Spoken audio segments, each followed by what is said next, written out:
क्योंकि परमेश्वर सब कामों और सब गुप्त बातों का, चाहे वे भली हो या बुरी, न्याय करेगा। सबोपदेशक अध्याय 12 पद 14। भविष्य की महिमा रोमियो अध्याय 8। क्योंकि मैं समझता हूँ कि इस समय के दुख और क्लेश उस महिमा के सामने जो हम पर प्रकट होने वाली है कुछ भी नहीं है। आशा के द्वारा तो हमारा उद्धार हुआ है, परंतु जिस वस्तु की आशा की जाती है जब वह देखने में आए तो फिर आशा कहाँ रही। क्योंकि जिस वस्तु को कोई देख रहा है उसकी आशा क्या करेगा। परंतु जिस वस्तु को हम नहीं देखते, यदि उसकी आशा रखते हैं तो धीरज से उसकी बात जोहते भी हैं।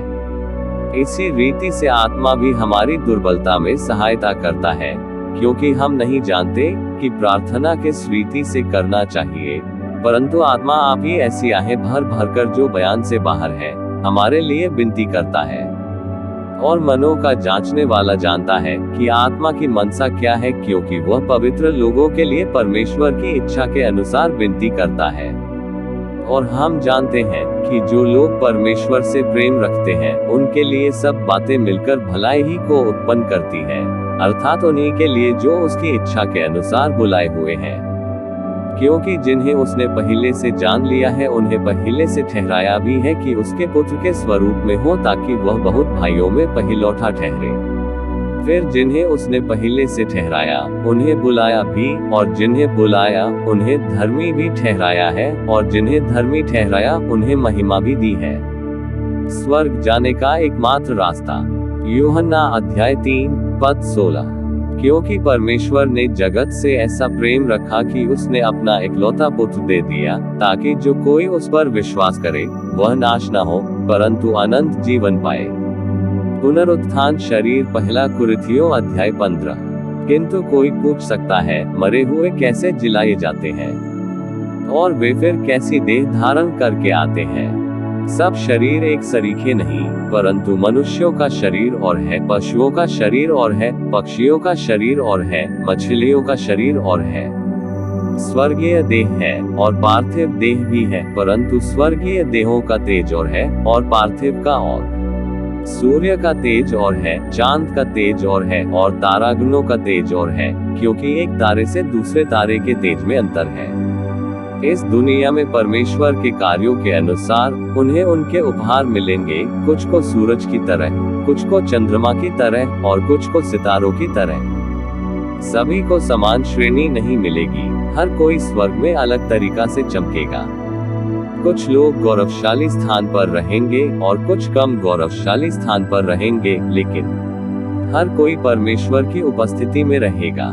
मुर्दों का जी उठना भी ऐसा ही है। शरीर नाशमान दशा में बोया जाता है और अविनाशी रूप में जी उठता है।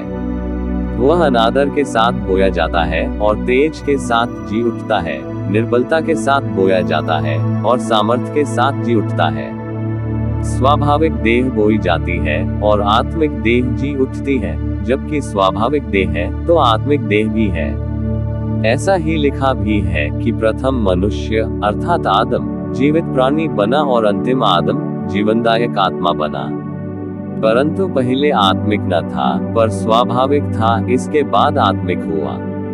प्रथम मनुष्य धरती से अर्थात मिट्टी का था, दूसरा मनुष्य स्वर्गीय है। जैसा वह मिट्टी का था वैसे ही और मिट्टी के हैं, और जैसा वह स्वर्गीय है वैसे ही और भी स्वर्गीय है। और जैसे हमने उसका रूप जो मिट्टी का था धारण किया, वैसे ही उस स्वर्गीय का रूप भी धारण करेंगे। हे भाइयों, मैं यह कहता हूँ कि मांस और लोहू परमेश्वर के राज्य के अधिकारी नहीं हो सकते, और न विनाश अविनाशी का अधिकारी हो सकता है। देखिए, मैं तुमसे भेद की बात कहता हूँ कि हम सब तो नहीं सोएंगे, परंतु सब बदल जाएंगे।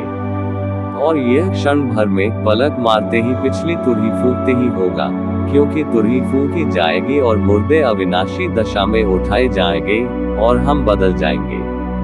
क्योंकि अवश्य है कि यह नाशमान देह अविनाश को पहन ले और यह मरनहार देह अमरता को पहन ले। और जब यह नाशमान अविनाश को पहन लेगा और यह मरनहार अमरता को पहन लेगा, तब वह वचन जो लिखा है पूरा हो जाएगा कि जय ने मृत्यु को निगल लिया। हे मृत्यु, तेरी जय कहाँ रही? हे मृत्यु, तेरा दंड कहाँ रहा? मृत्यु का दंड पाप है और पाप का बल व्यवस्था है। परंतु परमेश्वर का धन्यवाद हो जो हमारे प्रभु यीशु मसीह के द्वारा हमें जयवंत करता है। सो हे मेरे प्रिय भाइयों, दृढ़ और अटल रहो और प्रभु के काम में सर्वदा बढ़ते जाओ, क्योंकि यह जानते हो कि तुम्हारा परिश्रम प्रभु में व्यर्थ नहीं है। दूसरा तीमुथियुस अध्याय 3 पद 12। पर जितने मसीह यीशु में भक्ति के साथ जीवन बिताना चाहते हैं वे सब सताए जाएंगे। पहला पत्रस अध्याय 4 पद 12-13। हे प्रियो, जो दुख रूपी अग्नि तुम्हारे परखने के लिए तुम में भड़की है, इससे यह समझकर अचंभा न करो कि कोई अनोखी बात तुम पर बीत रही है। पर जैसे जैसे मसीह के दुखों में सहभागी होते हो आनंद करो, जिससे उसकी महिमा के प्रकट होते समय भी तुम आनंदित और मगन हो। हम अंतिम दिनों में जी रहे हैं और अंत तक दृढ़ रहेंगे। सत्य का पालन करें, उठा लिए जाने से न चूकें। हर दिन अपनी बाइबल पढ़ें और सच्चाई जानें। निरंतर प्रार्थना करते रहें। प्रभु आपको आशीष दे। देखने के लिए धन्यवाद।